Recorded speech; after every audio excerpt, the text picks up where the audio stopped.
यथ तेन किंस्वे कूर्पादिभिर्भ्रमति धीर भवदायुषाम नः। गोपियों ने गोविंद की बहुत सुंदर स्तुति गाई, अपने मन की बातों को कन्हैया के सामने रख दिया। बिरह में बोलती हैं कि हे प्यारे, आपके जन्म के कारण ही ब्रजमंडल स्वर्ग से ज्यादा अधिक वंदनीय हो गया। सौंदर्य और मृदुला की देवी जो साक्षात लक्ष्मी है, अपना निवास स्थान वैकुंठ छोड़कर वो ब्रज में वास करती हैं, क्योंकि आप जो ब्रज में पधारे हैं ब्रजमंडल की वो सेवा करने लगी हैं। हे प्रियतम, देखो तुम्हारी ये गोपियां जिन्होंने आपके लिए सर्वस्व त्याग दिया, आपके विरह में कितनी व्याकुल हो रही हैं।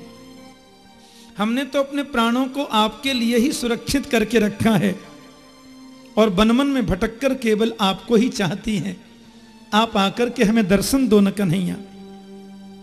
हमारे प्रेम पूर्ण हृदय के स्वामी हे गोविंद, हम तुम्हारी बिना मोल की दासी हैं, अशुल्क दासिका, बिना मोल की दासी हैं हम आपकी, और आपको ही हम खोज रही हैं। तुम शरदकालीन जलाशय में सुंदर से सुंदर सरसज की कर्णिका की भांति जो कमल होता है, ऐसे सुंदर आपके नेत्र हैं। हे सरसज नेत्रों वाले गोविंद,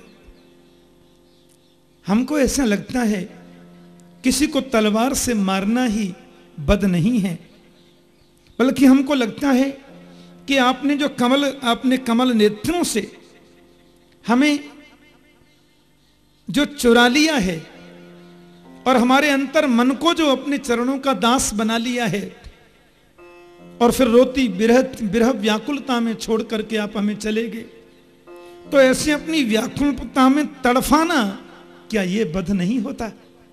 हे केशव, आकर के हमें दर्शन दीजिए।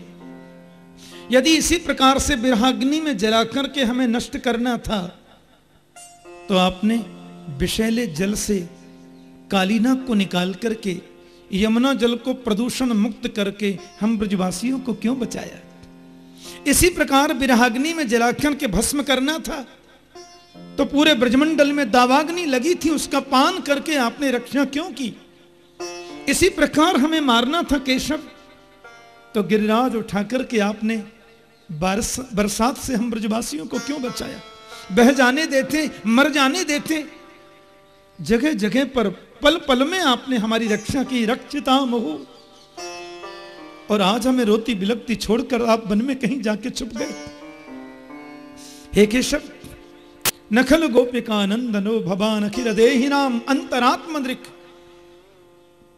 आप केवल यशोदा नंदन नहीं हो, बल्कि प्राणी मात्र के अंतरात्मा के दृष्टा हो केशव।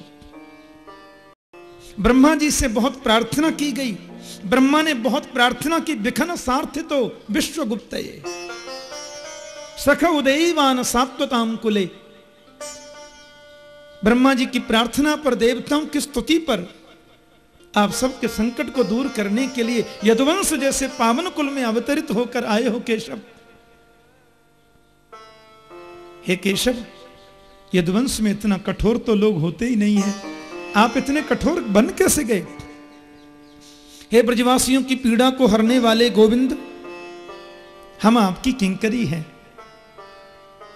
और अपने जलरुहाननम चारु दर्शया, अपने मुख कमल का आप हमें दर्शन करा दो केशव।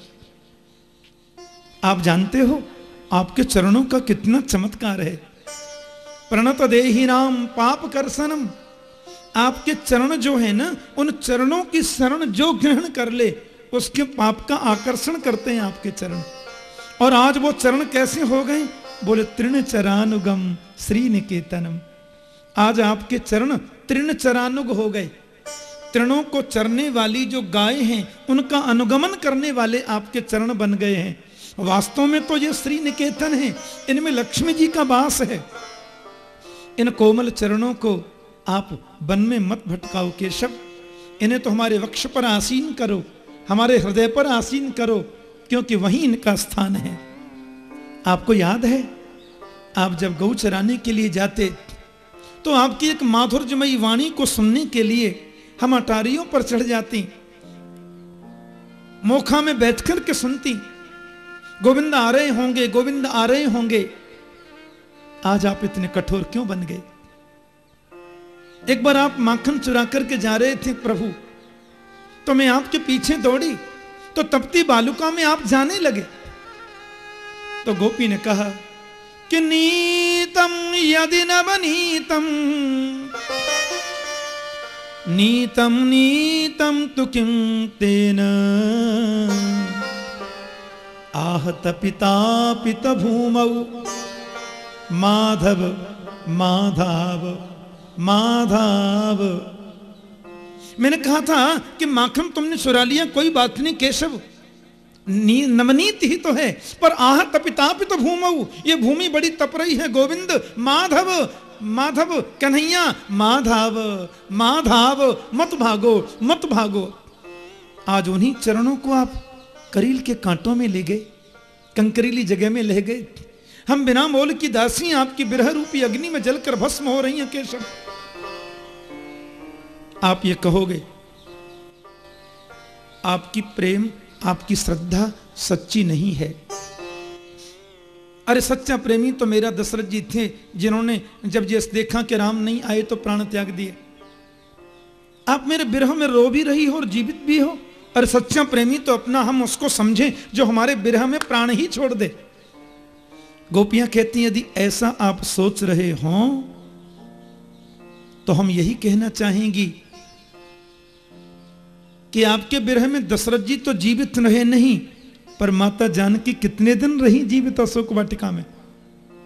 और हनुमान जी महाराज जब लौट करके आए तो उनको गले से लगाया। राघवेंद्र ने पूछा मेरे वियोग में जानकी जी के प्राण तो निकल गए होंगे, तो हनुमंत ने जवाब दिया नाम पहारू दिवसनि से, ध्यान तुम्हार कपाट, लोचन पद जंत्रित, प्राण जाहि के ही बाट।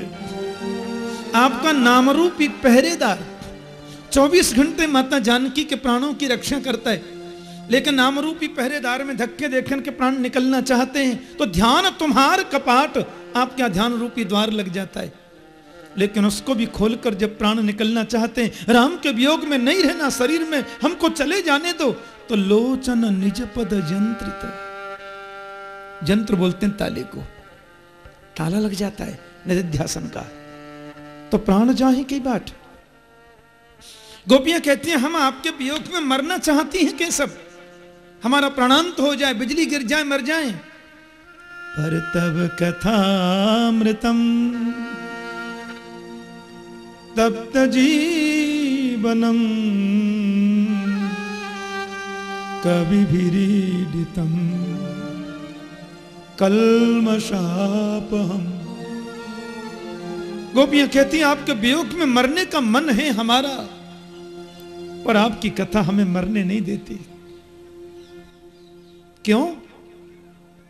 क्योंकि तब कथामृतम तप्त जीवनम, संसार के ताप से तप रहे जो मनुष्य हैं, उनके ताप को मिटाने के लिए आपकी कथा तो अमृत के समान है केशव। आपकी कथा अमृत तुल्य है। आध्यात्मिक ताप, आदि दैविक ताप, आदि भौतिक ताप, तीनों तापों को मिटाती है आपकी कथा। और संसार के जितने ताप हैं उनमें तप रहा है जो मनुष्य, उस ताप और संताप को मिटाती है आपकी कथा। और हम नहीं कहती हैं केशव ये बात, कवि भी रीडितम, बड़े बड़े कवियों ने कहा है, बड़े बड़े महापुरुषों ने कहा है। और कैसे ही आपकी कथा, बोले कल्मषापहम, कल्मष माने पापों को नष्ट करने वाली है कथा। आपकी कथा पापों को मिटाने वाली है केशव। आहा, और जीवन तो उसी का धन्य है जो आपकी कथा का गान करते हैं, कथा का श्रवण करते हैं, कथा में जीवन जीते हैं। हम क्या करें, कथा मरने नहीं देती है। आपको याद है केशव, आप जब गौ चराने के लिए जाते तो एक एक पल आपके वियोग में हम कैसे व्यतीत करती। कहती हैं त्रुटिर युगायते त्वाम अपश्यताम। गोपी कहती हैं आपको बिना देखे एक त्रुटि का समय, ये पलक जो गिरता है ना हमारा, इस पलक गिरने में जो टाइम लगता है इसका भी तीसरा भाग, यानी इससे भी कम का समय आपको बिना देखे एक युग के समान हमें व्यतीत होता है। एक युग जैसा, त्रुटिर युगायते, युग जैसी प्रतीति होती। कितने दिन हो गए गोविंद को देखे, आपको दया नहीं आती, आपको करुणा नहीं आती। एक गोपी बोली, आप ये सोच रहे होंगे बड़ी भक्ता बनती हो हमारी, लेकिन तुमने छोड़ा ही क्या है जो हम तुमको मिल जाएं। तो पति सुतान्वय भ्रातृबान्धवान् अति विलंघ्यते त्यच्युतागता। हम क्या छोड़ सकती हैं? पतियों को छोड़ा, बच्चों को छोड़ा, परिवार को छोड़ा, उनकी वार्ता का उल्लंघन करके चली आई। हे अक्षुत, न क्षवति स्वरूपात यह स अक्षुत। आपका नाम अक्षुत है, जो कभी अपनी वचन से गिरता नहीं, कभी अपने स्वरूप से गिरता नहीं, कभी अपनी वाणी से विमुख होता नहीं, उसको अक्षुत कहते हैं। तो शरण में आने वालों को मैं कभी छोड़ता न हूं, ये आपका वचन है। फिर आज क्यों आप अपने वचन से मुकर गए? क्यों हमें रोती बिलखती छोड़कर चले गए?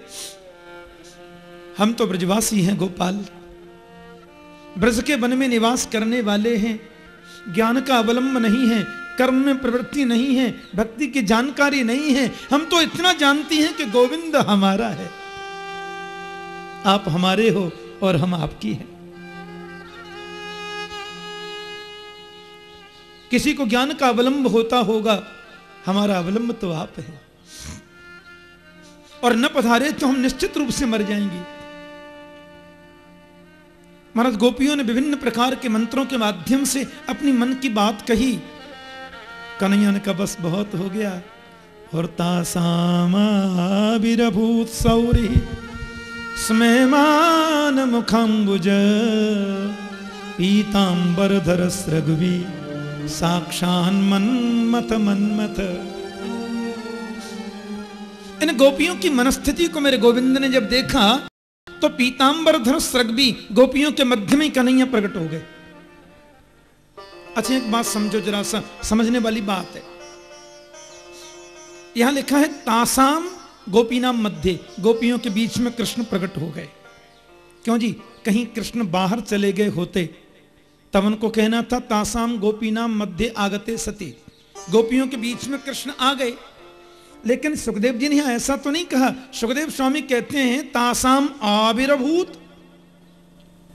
गोपियों के बीच में प्रकट हो गए। इसका क्या मतलब है? बोले कहीं गए थोड़े ही थे, बीच में ही तो थे। क्या मतलब? अरे भाई 16,000 यूथ हैं गोपियों के, और एक एक यूथ में कई कई हजार गोपी हैं। लाखों की संख्या जिन गोपियों की हो, वहां कोई पुरुष यदि गोपी बन के रह जाए तो पता चलेगी क्या?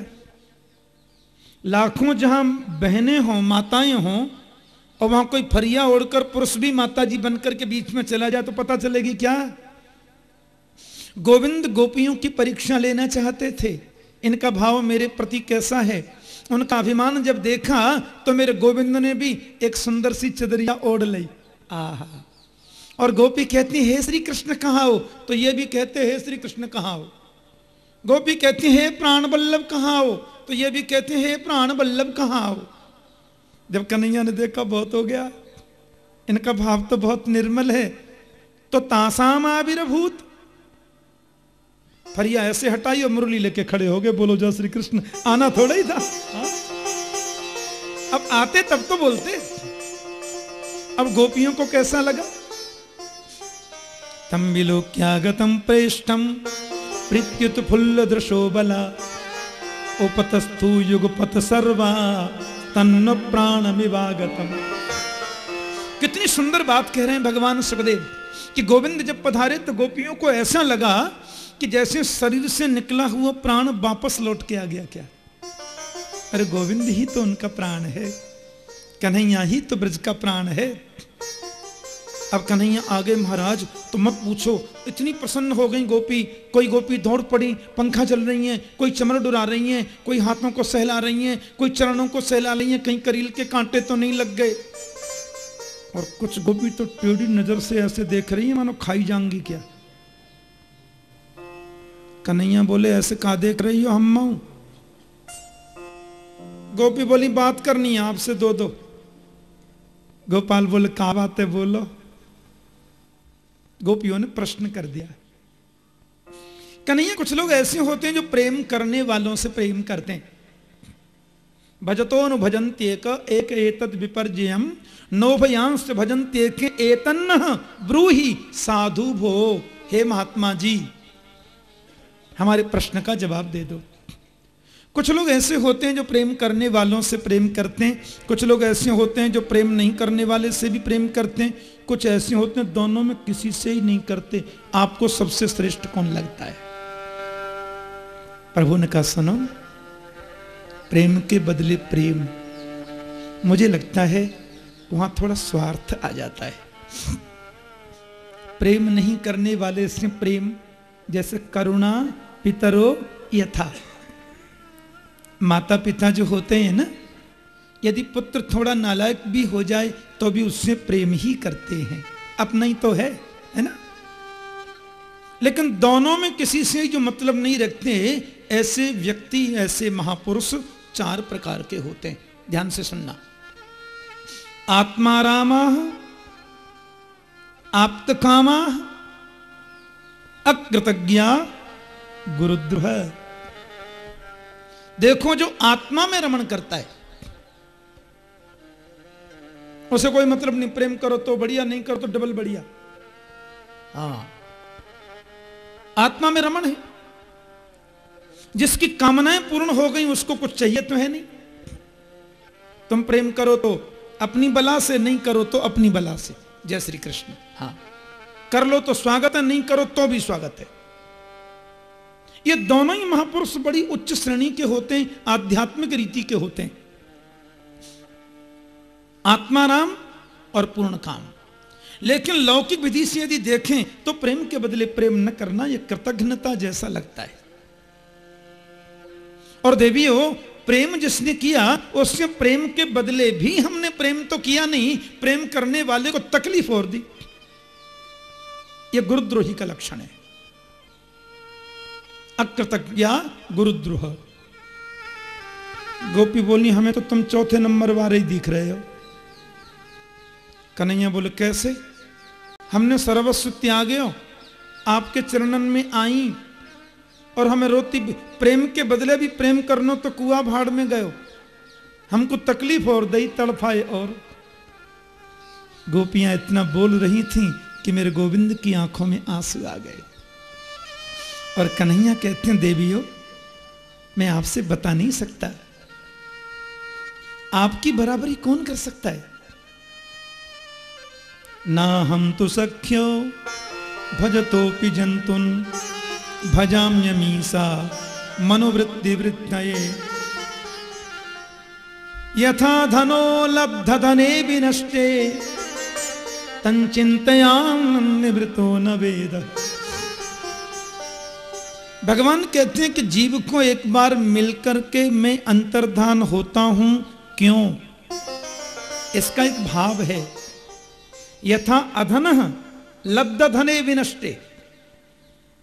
किसी निर्धन व्यक्ति को, किसी नितांत विपन्न व्यक्ति को अरबों की संपत्ति मिल जाए, बहुत बड़ा धन मिल जाए, और फिर वह व्यक्ति का वो धन नष्ट हो जाए, तो उस धन को बार बार प्राप्त करने के लिए वो चेष्टा करेगा, कैसे धन मिले, इसको कैसे मैं पाऊं, इसको पुनः प्राप्त कैसे करूं।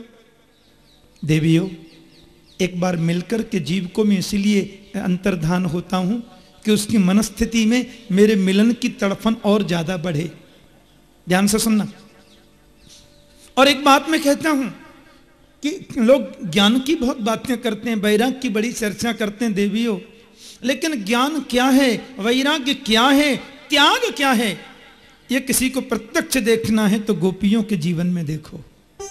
यामा भजन दुर्जर गृह श्रृंखलाम, आपने जो त्याग किया है देवियों, वो त्याग तो कोई कर नहीं सकता, वो तो किसी में सामर्थ्य नहीं है। मेरे लिए सर्वस्व त्यागा, मेरी परीक्षा में आप पास हैं और मैं रास बिहार करूंगा।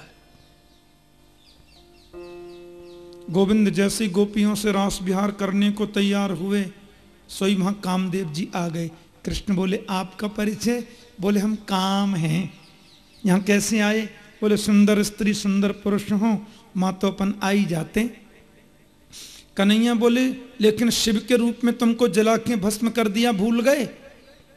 हम ही तो बैठे थे अंदर। बोले तपस्या करने वालों को तकलीफ देता हूं तो मेरे को जलना ही पड़ता है साहब।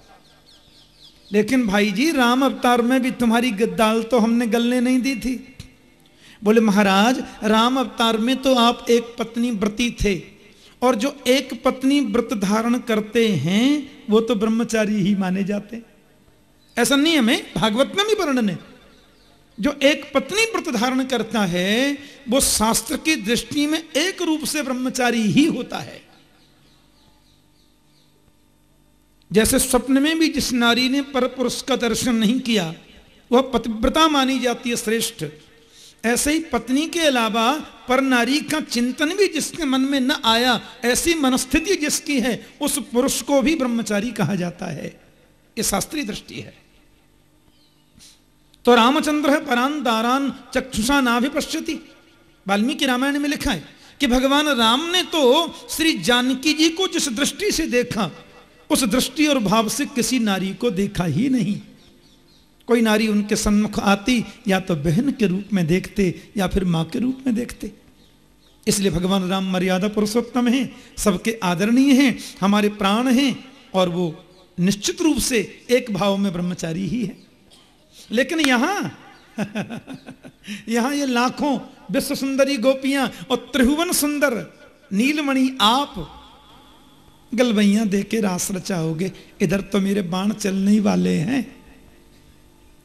कन्हैया मुस्कुरा करके बोले सुन लो कामदेव जी, अब यहां तो हम तुमको अजीब तरीके से ही जीतेंगे, अनोखे तरीके से जीतेंगे, क्यों कृष्ण चरित्र में हर काम अनोखा ही करते हैं ना हम, तो इधर काम को भी अनोखी रीति से जीतने का मन है। बोलो जय श्री कृष्ण। कौन सा युद्ध करोगे, किले वाला कि मैदान वाला? बोले अब तो दो दो हाथ मैदान में ही होंगे। आहा, मैदान में करना है। विवाह करके पत्नी रूपी किले का आश्रय लेना अलग बात है, लेकिन विश्व सुंदरी नारियों के बीच में रहकर भी मन को जीतना, ये तो मैदान का युद्ध है। और मेरे गोविंद गोपियों के साथ में रास विहार कर रहे हैं। आइए 2 मिनट हम लोग थोड़े रास में सम्मिलित हो जाएं। पादन यासई भुज विदुत भी सस्मितर भ्रू विलासई भज्जन मध्य चलकुटपटैर कुंडलैर गंडलोलई सुद्यन मुख्य कवर रसना ग्रंथ कृष्ण बद्धो गायन्त्यस्तम तड़ित इबता मेघ चक्रे बापुरे। ऐसा रास किया गोविंद ने, जितनी गोपी हैं उतने स्वयं कृष्ण बन गए। गलवैया देख करके रास रचा रहे हैं, आलिंगन करके रास रचा रहे हैं। लिखा है कोई गोपी थक जाती तो गोविंद के कंधे पर अपने मुखारबिंद को स्थापित करके विश्रांति का अनुभव करती। नृत्यति गायती कांचन कांचन नूपुर मेखला, कोई गाती हैं कोई नृत्य कर रही हैं, और एक गोपी तो नृत्य करते करते इतनी थक गई कि गोविंद उनके चरण ही दबाने लगे। बोलो जय श्री कृष्ण। जहां बैठे हो पलोटत राधिका पायन है, वही तो सेवा कुंज है। वहीं थक गई थी, किशोर जी चरण दबाए। हमारे आकाश मंडल में भीड़ लगी है, देवांगनाएं मूर्छित हो गई, चंद्रमा सशंकित हो गया, कामोद्दीप्त भावनाओं का पूरा प्रस्फुरण हो रहा है रास में, अपने पूरे तेज पर है वो, लेकिन काम को तो उल्टा ही लटका रखा है। काम के पूरे प्रसाधन है पर काम का जोर कुछ नहीं है। भगवान जब इस प्रकार से रासलीला का वर्णन कर रहे हैं, पूज्य सुखदेव जी महाराज पूरे श्रृंगार भाव का वहां पर दर्शन करा दिया। शंकर जी दर्शन करने आए, गर्ग संहिता में लिखा है। शिव जी बोले हम जाएंगे, बोले नो, अंदर नहीं जा सकते। गोपी ने रोक दिया। क्यों? बोले अंदर तो पुरुष का प्रवेश नहीं है। तो महाराज वहां पे क्या हुआ? भोलेनाथ से बोले तुम प्रेम सरोवर में डुबकी लगाओ। बाबा ने डुबकी लगाई, सो बाबा नथनिया वाली गोपी बन गए। बोलो जय श्री कृष्ण। गोपेश्वर महादेव की जय। कभी कभी शाम को रोज बनते हैं बाबा, बड़ा सजते हैं गोपेश्वर महादेव। ऐसी नथनियां पहनते कभी कभी, तो रास के भाव में रहते हैं हमेशा। हमारे ब्रज के प्रत्येक गांव में शंकर जी का वास है, ध्यान रखना। ब्रज के प्रत्येक गांव में शिव जी रहते हैं। वृंदावन में गोपेश्वर, मथुरा में रंगेश्वर भूतेश्वर, कामवन में कामेश्वर, नंदगाम में नंदेश्वर, गोकुल में आसेश्वर। माने मेरे गोविंद जो हैं वो उनका दर्शन करने को शिव जी। अब रास का दर्शन क्यों न करें? समाधि लगा के बैठ गए। कहते हैं रास जब यहां चल रहा था, सो बहुत दिन चला रास।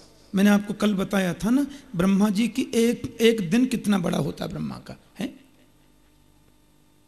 71 बार चतुर्युगी बीत जावे तो एक मनमंत्र होता है, और 14 मनमंत्र बीतने पर एक ब्रह्मा का दिन होता है। उतनी बड़ी ब्रह्मा की रात होती है।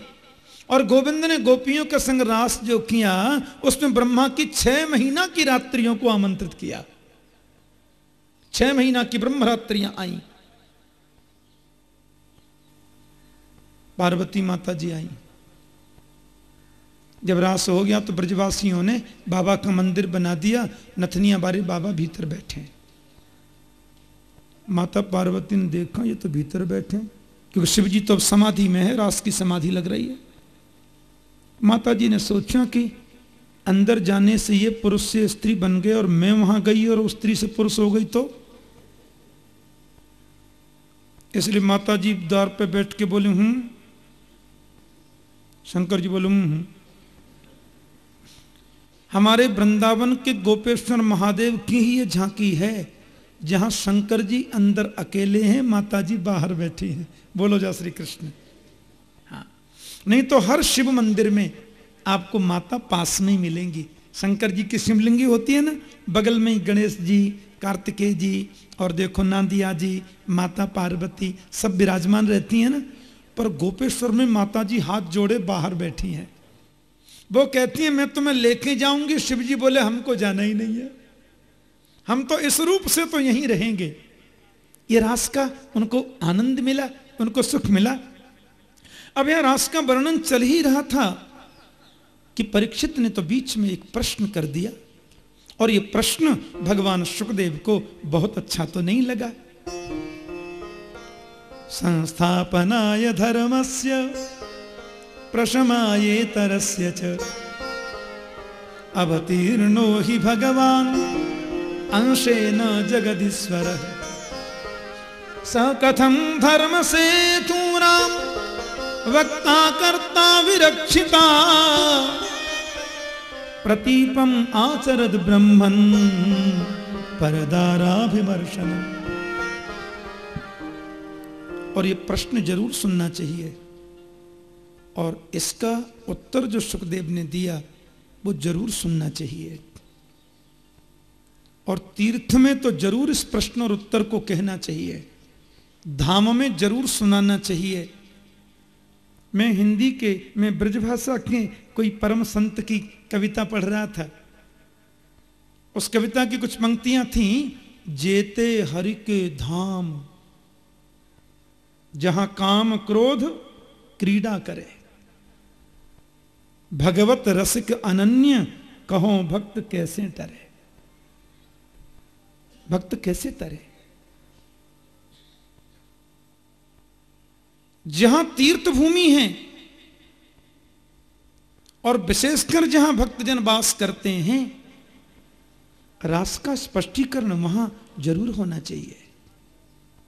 इसके भाव को जानना ही चाहिए। परीक्षित कहते हैं कृष्ण का अवतार तो धर्म स्थापन के लिए होता है महाराज। वे धर्म के संस्थापक हैं, धर्म के उपदेष्टा हैं। फिर वो धर्म के संस्थापक, धर्म के उपदेशक श्री कृष्ण परदाराभिमर्शनम, पराई स्त्री के गले में हाथ डाल के रास रचा रहे हैं। ये कहां का धर्म है गुरुजी? ये तो बहुत गड़बड़ हो जाएगा, क्योंकि आगे कलयुग आ रहा है, और कलयुग में तो लोगों की मति बड़ी विचित्र हुआ करेगी महाराज।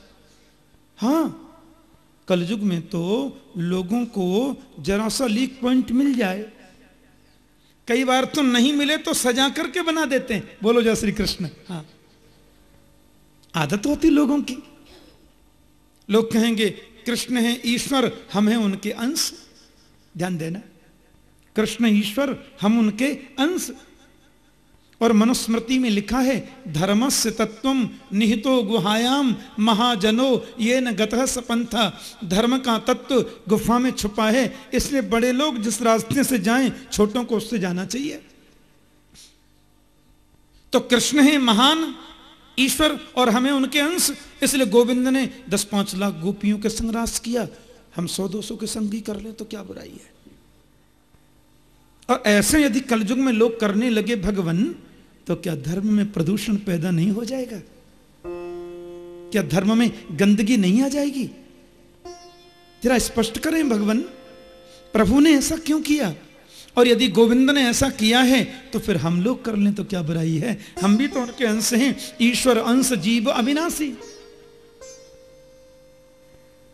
भगवान सुखदेव की आंखों में आंसू आ गए और सुखदेव जी ये सोचने लगे कहीं ऐसा तो नहीं मैंने किसी अनधिकारी को रास लीला सुना दी। ऐसे वो सोचने पर बाध्य हुए, क्योंकि उनके उत्तर से ऐसा लगता है कुछ झुंझला के बोल रहे हैं क्या। परीक्षित को मैंने बार बार कहा, चीदहरण का प्रसंग जब आरंभ हुआ तब भी सुखदेव जी ने कहा श्रुत्वा योगेश्वरेश्वर, वहां भी योगेश्वर कहा। और रासलीला का प्रसंग जब प्रारंभ हुआ वहां भी आरंभ होने से पहले योगेश्वरेश्वर कहा, अच्युत कहा। ये मत भूलना ये योगेश्वर है, ये अच्युत है। फिर भी परीक्षित ने इतना छोटा प्रश्न मेरे योगेश्वर गोविंद के बारे में कर दिया। पर प्रश्न किया है तो मुझे जवाब देना होगा। बोले धर्म व्यतिक्रमो दृष्ट ईश्वराणाम च साहसम तेजीयसाम न दोषाय बहने सर्वभुजो यथा।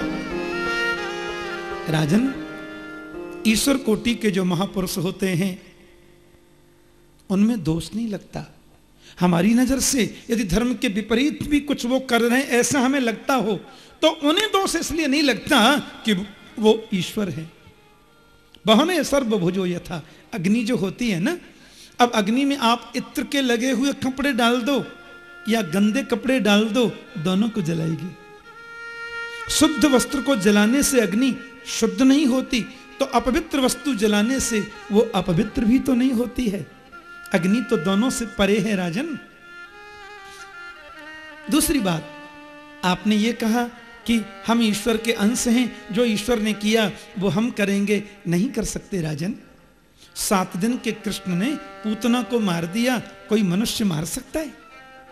6 महीने के कृष्ण ने सक्टासुर मार दिया, बोलो कोई मार सकता है? 1 वर्ष के कृष्ण ने तृणावर्त मार दिया, किसी मनुष्य की सामर्थ्य है? कैसे कर सकते हैं? 5.5 वर्ष का कन्हैया अग्नि को पी रहा है, दावाग्नि का पान कर गया, कोई मनुष्य कर सकता है? 7 वर्ष का कृष्ण 7 कोस के गिरिराज को उठा रहा है, कोई मनुष्य कर सकता है? ईश्वर ने जो किया वो हम भी करेंगे। तो जितना जहर निकला था, यथा रुद्रोब्धिजम विषम, समुद्र में से जितना विष निकला शंकर जी पी गए। शंकर जी ईश्वर हैं, तुम अंश हो। उन्होंने 10-5 हजार करोड़ टन जहर पिया होगा, तुम तोले 2 तोले पी के देख लो। जो 1.5 मिनट में राम नाम सत्य न हो जाए तो जो कहो सो करेंगे। फिर जो ईश्वर ने किया वो हम कैसे कर सकते हैं राजन? तीसरी बात, हम अंश हैं, ईश्वर नहीं है।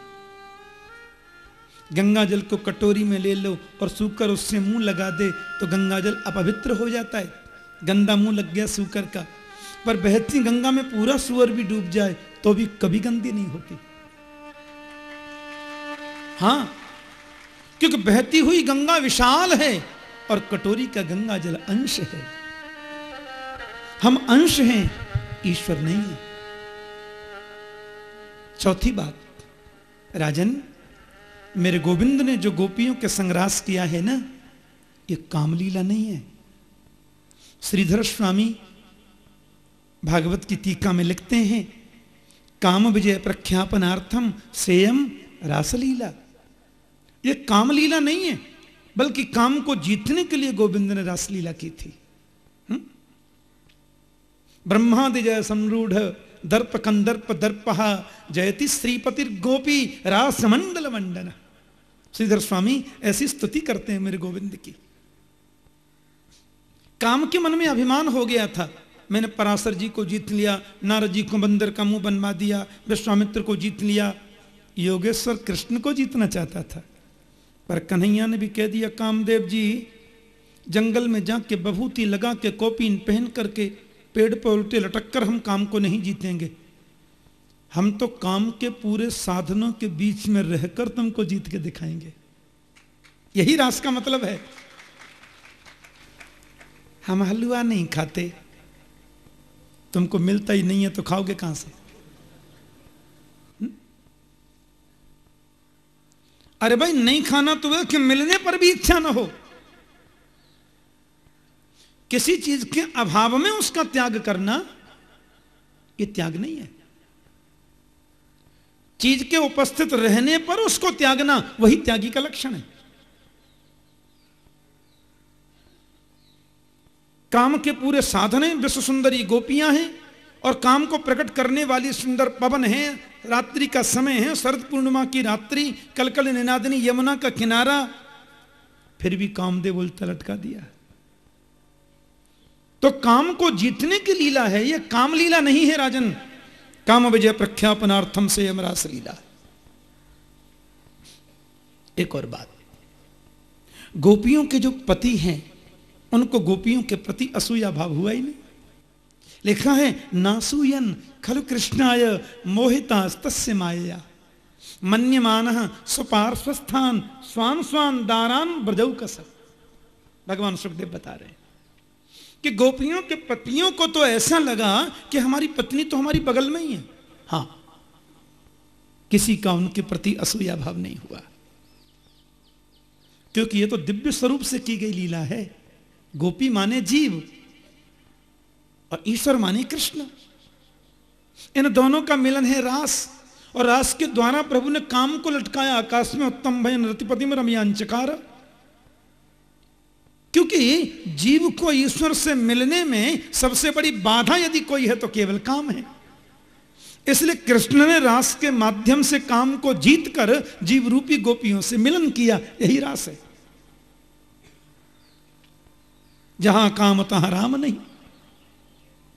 एक और बात, विक्रीडितम ब्रजबधू भिरिदम च विष्णु श्रद्धान्वितो अनुसृणयादथ वर्णयेदिया भक्तिम पराम भगवती प्रतिलभ्य काम हृदरोग मास्वपहिनोत्यचरेण धीर।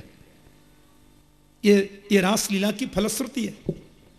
मेरे गोविंद ने ब्रजबधुओं के साथ में जो रास क्रीड़ा की, इसको जो श्रद्धा से सुनते हैं, प्रेम से गाते हैं, चिंतन करते हैं, उनकी बुद्धि भगवनमयी हो जाती है। ऐसा लिखा है, उनकी बुद्धि कृष्णमय हो जाती है। पराभक्ति की उनको प्राप्ति होती है। वही पराभक्ति कृष्ण गीता में कहते हैं, ब्रह्मभूत प्रसन्नात्मा न सोचति न कांक्षति समः सर्वेषु भूतेषु मद्भक्तिम लभते पराम। तो भक्तिम पराम भगवती प्रतिलभ्य काम, परमात्मा की उस पराभक्ति की प्राप्ति होती है। और हृदय रोग, हृदय का सबसे बड़ा रोग है काम। जो रास के 5 अध्यायों का रोज पाठ करता है, उसका हृदय का रोग काम हमेशा के लिए निकल जाता है। अरे जिसका पाठ करने से काम निकल जाता हो राजन, वो काम लीला कैसे हो सकती है? बोलो जय श्री कृष्ण। परीक्षित के संदेह की निवृत्ति हो गई। अब देखो 2 मिनट आशीर्वाद तो आपको सुनना ही पड़ेगा, क्योंकि हम लोग तो इस आशा में रहते हैं हाँ, तो मैं निवेदन कर रहा था कि हमारे साथ में हमारे मध्य आज पधारे हैं भागवत के परम विद्वान श्री श्याम सुंदर जी संगीताचार्य जी महाराज, परम पूज्य श्री बिरागी बाबा जी महाराज। तो मैं निवेदन करूंगा, हाँ, पूज्य शास्त्री जी चाहे 2 ही मिनट सही जरूर आशीर्वचन करेंगे। बीन शतपत्र विशाल नेत्रम बिंबाधरम सजल मेघ रुचिम मनोज्ञम मंदस्मितं मधुर सुंदर मंदयानम श्रीनन्दनन्दनमहं मनसा स्मरामि। पूर्णेन्दुसुन्दरमुखौ परिकुञ्चिताग्रा केशान्नवीनघननीलनिभास्फुरन्तं राजन्त आनतशिरः कुमुदस्य यस्य नन्दात्मजाय सबला। श्री शिव प्रसादा बहुकार्य सिद्धि। जिन महापुरुषों की शरण में आकर के आपने ये आयोजन रखा है और सुख ले रहे हो और सुख दे रहे हो, वो भगवान आशुतोष के कृपा से प्रभु साक्षात शिव स्वरूप हैं, माँ कात्यायनी की गोद में विराजमान होकर के ये आशीर्वाद शिव प्रसादा बहुकार्य सिद्धि, समस्त कार्य की सिद्धि आपको प्राप्त हो। अब रह गया रकार चढ़ा हुआ और बातु श्रृणु शत्रु विनाश हंतु। आपकी आवाज, आपकी बात को सुनकर के शत्रुओं के हृदय विदीर्ण हो। अब रह गया दा महाराज ददम मुकुंदम चरणारविंदम। मुकुंद भगवान के चरणारविंद आपके हृदय में हृदयस्थ हों, सदैव विराजमान रहें। प्रीतम का सदैव अनुग्रह आपके ऊपर बना रहे। देखो भैया, संत के यहाँ, फकीर के यहाँ, महापुरुष के यहाँ आपने शुभ आनंद दिया है। और फणीन्द्र सय्यांघ्रि निविष्ट चेता कीटादिषु ब्रह्ममय प्रकाश रतिर्मतिर यस्य च वासुदेवो सह ईर्यते शिष्ट जनई फकीर। 3 अक्षर होते हैं फकीर में। जो फणीन्द्र की शेष की सैया पर विराजमान रहने वाले प्यारे के चरणारविंद में जिनका दिल है, कीटादिषु ब्रह्ममय प्रकाश। जीव मात्र में कीड़ी से लेकर के हाथी तक जिसके साफ गोविंद ही गोविंद दिखाई पड़ रहे हैं। हाँ महाराज। और रा फकीर रतिर मतिर यस्य च वासुदेव सह ईर्यते शिष्ट जनई फकीर। उन फकीर के समीप आप आ गए हो, अब कमी क्या रह गई है प्यारे। ये तो वो फकीर है महाराज, क्या हुस्न ने समझा है, क्या इश्क ने जाना है, इन खाक नसीनों की ठोकर में जमाना है। इन मस्तराओं के समीप आकर के आप मस्ती ले रहे हो प्यारे। हमारा तो रोम रोम का आशीर्वाद है, एक जुबान से क्या आशीर्वाद है। आनंद करो मेरे प्यारे। धन्यवाद। चरणारविंदम त्यक्त्वा सुदुष्ण्यजुसुरेप्सितराज्य लक्ष्मीं धर्मिष्ठवार्य वचसा यद्गाधरण्यं मायामृगं दैत्ययेप्सितमन्वधावत् वन्दे महापुरुषते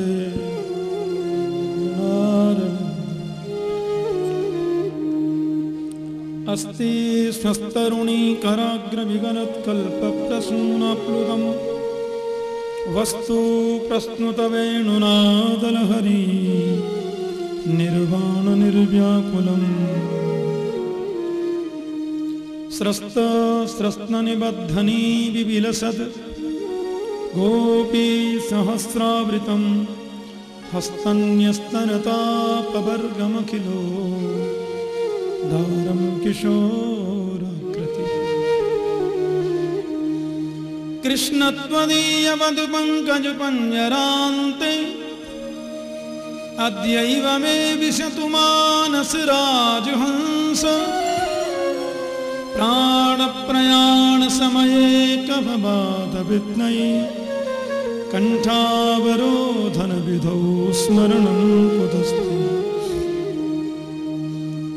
वंशी विभूषितकरान्नवनीरुदाभात् पीताम्बराधरुणबिम्बफलाधरोष्ठात् पूर्णेन्दुसुन्दरमुखादरविन्दनेत्रात् कृष्णात् परं किमपि तत्त्वमहं न जाने मूकं करोति वाचालं पंगुं लंघयते गिरिं यत्कृपातमहं वन्दे परमानन्दमाधवम् अज्ञानतिमिरान्धस्य ज्ञानाञ्जनशलाकया चक्षुरुन्मीलितं येन तस्मै श्रीगुरवे नमः। सायंकालीन स्तुति मेरे संग आइए।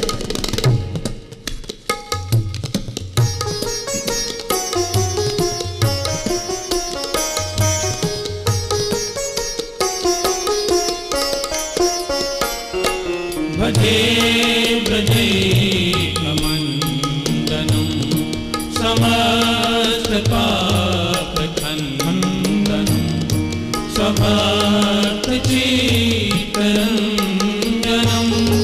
सदैव नंदनं सुप्रेक्ष गोचमस्तकं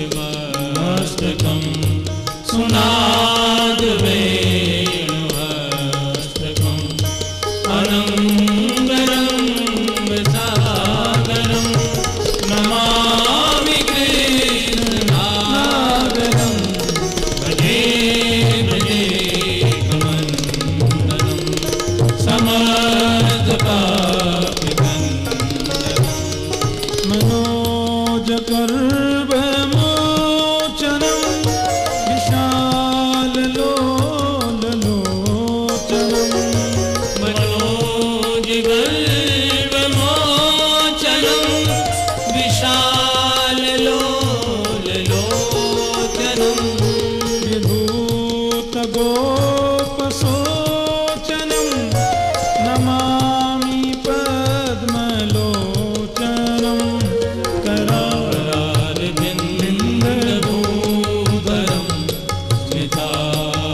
समस्त पाप खंडनम भवो भरावतारकं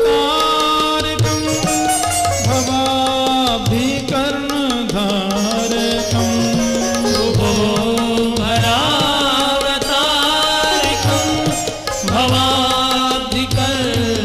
भवाब्धिकर्णधारकं यशोमती किशोरकं नमामि चित्तचोरकं त्रिगुणकान्तभङ्गिनं सदा सदा निसङ्गिनं दिने दिने नवं नवं नमामि नन्दं सम्भवं भजे भजे समस्त पाप समस्त गोपनन्दनं हृदं भुजैक मोदनं समस्त गोपनन्दनं हृदं विवेकमोदनं नमामि कुञ्जमध्यगं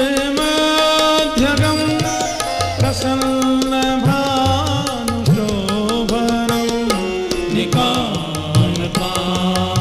निकामकामदायकं त्रिगन्तचारुसायकं रसालवेणुदायकं नमामि कुञ्जनायकं भजे भजेकमन्दनं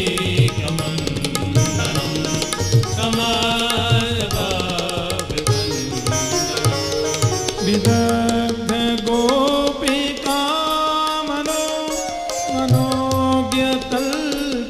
मनोज्ञतल्पसायिनं विदग्ध गोपिका मनो मनोविकल्पसायिनं नमामि कुञ्जकानने प्रवृद्धवह्नि पायिनं नमामि कुञ्जिकानने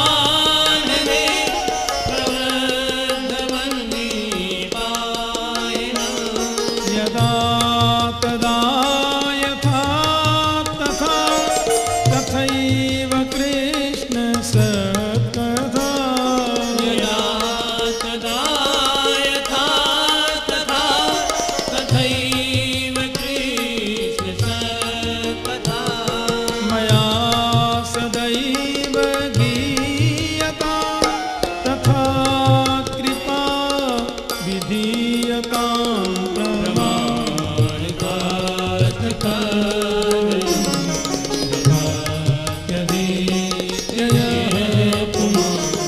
भवे सनन्दनन्दने भवे